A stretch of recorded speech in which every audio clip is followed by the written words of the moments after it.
Hello again, and welcome back to Conservancy Connections. I hope that you guys really enjoyed our last video, and I'm really excited to be coming back to you guys with another video. Hi, I'm Kelly. I am the coastal educator for the Bald Head Island Conservancy. If you don't know what our organization is, we are a small environmental nonprofit located on Bald Head Island, North Carolina. We are known for our sea turtle conservation. We also do a whole lot of other science on the island, but we also do a lot of education programs. And unfortunately, due to all the craziness going on, the island is closed to the public, but we wanted to bring a little bit of education still to you guys at home. If you want to learn a little bit more about our topic of choice, which today is shells, then just follow along. Alright guys, so I am going to be hanging out in the comments down below, so if you guys have any questions throughout this video or during this premiere, just go ahead and ask them. I am going to do my very best to answer all of your questions. If you guys do want to support us, we do have a donation button down below. We are going to have a link posted if you do decide to donate. First of all, thank you very, very much. And second of all, please write education in the comment box so we know where your donation is coming from. So today we're going to be talking all about shells. Many people don't know, but all the shells that you find on the beach, all the beautiful shells of all different colors, all different shapes, at one point came from a living thing. Most of them even come from animals. So today we're going to be talking about the different animals that are living inside those shells. In our last video, we talked about how turtles are vertebrates, so they have a backbone.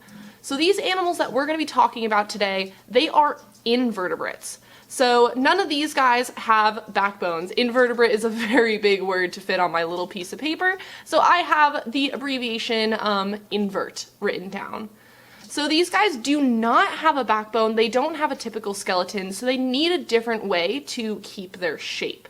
So these animals are different shapes and sizes, they're different colors, and those hard pieces that you are finding are for the most part their exoskeleton. So these are all invertebrates that I am going to be talking about today, so I'm going to leave this guy right here so we know that we learned a little bit about inverts. So the very first type of animal that we are going to be talking today is a whelk. Whelks are a type of sea snail that we have all over the Atlantic Ocean, so we have plenty of these washing up on Bald Head Island all the time, and they are one of my favorite animals. There's just so much going on with them, so we're going to be talking about them first. So I'm going to put this guy up here. And before we get talking about specifics, again, I'm going to give you guys a little bit of background information. Whelks come from the family mollusk, which means that they are related to squids and octopuses and nautilus. So all of these animals have a type of shell that is either still there, like our whelks, like those sea snails, or sometimes they are absorbed, like our squids or our octopuses, that they don't really have a shell anymore. But our whelks are in the class Gastropod. So gastropod does mean stomach and foot. So snails don't have a whole lot to them besides their stomach and foot. They are pretty simple animals. They are really, really cool though, and they're very important to the environment as well. Gastropods are made up of snails and slugs, so there's plenty of slimy creatures out there that belong to gastropods, but gastropods are not only in the ocean, they are also on land. So those snails that you sometimes find in your garden, those are gastropods. Also sometimes those slugs that you find in the woods, those are also gastropods. They all eat in similar ways, but they all eat different things. And they're just really cool creatures, so I'm really excited that I get to talk about those today. I'm gonna put this guy up here. Gastropods are univalves, so that means that it has one shell. They look similar to these guys.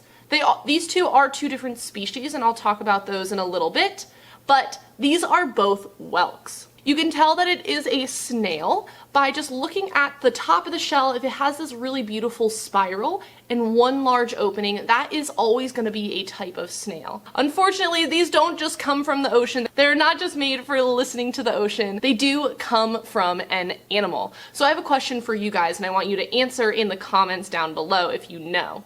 So do you guys think that these whelks make these shells, or do you think they find them? So pause this video if you are typing your comment down below, because I'm going to be giving you guys the answer. And these guys make their shells. So if you look really, really closely at these shells, you can see all those little lines going down the side. And you could see it even better up top. All of those lines are growing seasons. These guys are absolutely tiny when they are first born, and they lay eggs in a really cool way. So if you guys have ever been walking down the beach and you find one of these, they are pretty crazy looking. A lot of people think that they are snakes, some people think that they are algae, but these are whelk eggs. They are really cool, so you can actually hear that they are pretty rattly. So each one of these compartments holds a different tiny little baby whelk. This one is pretty dried out, but when it is under the water, it flows and moves, and they are tied to some seaweed, so it really blends in. When they are born even smaller than my pinky nail, and they do have to grow these shells. Each line is a different growing season, so it might be just a warmer time in the year that they are able to grow a lot, or maybe a time that they had a ton of food. The smaller lines are when they didn't have a whole lot of food, maybe if they were sick.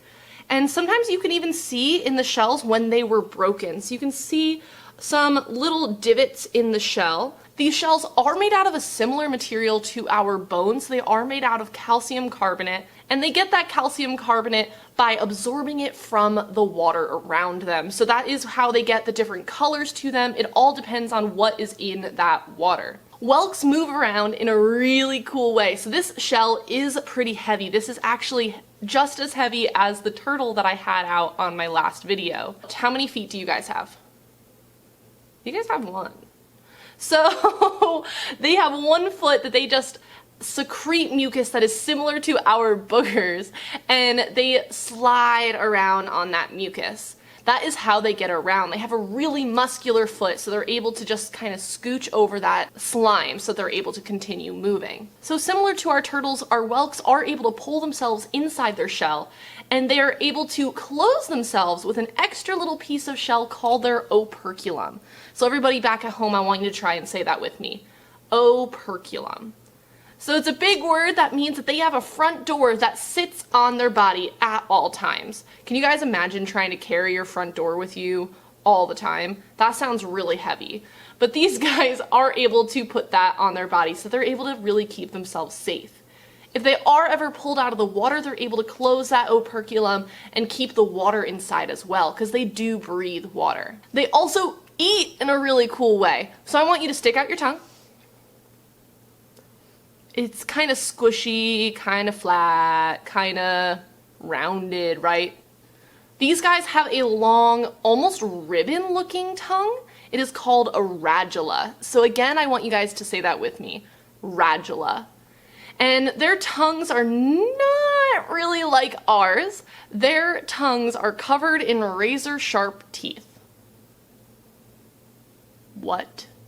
They are covered in razor-sharp teeth so that they are able to lick up whatever they are eating.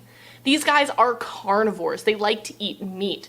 So they can drill into other shells by using acidic spit and that radula. So they can drill holes in little shells. If you ever find a shell on the beach that has a nice little hole that looks perfect for a necklace, that usually means that a whelk ate that animal. So whelks are pretty cool. They do have eyes, they do have a mouth, they even have a butt, which is actually close to their mouth. They are crazy animals. One of their very favorite things to eat are clams. Unfortunately, clams are a favorite food of a lot of animals in the ocean.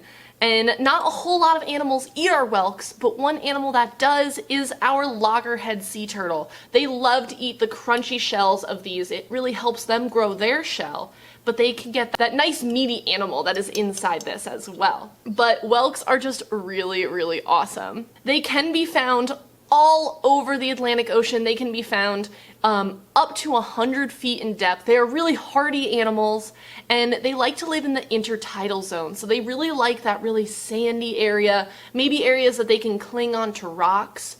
And they are a pretty common animal that you will find throughout the ocean.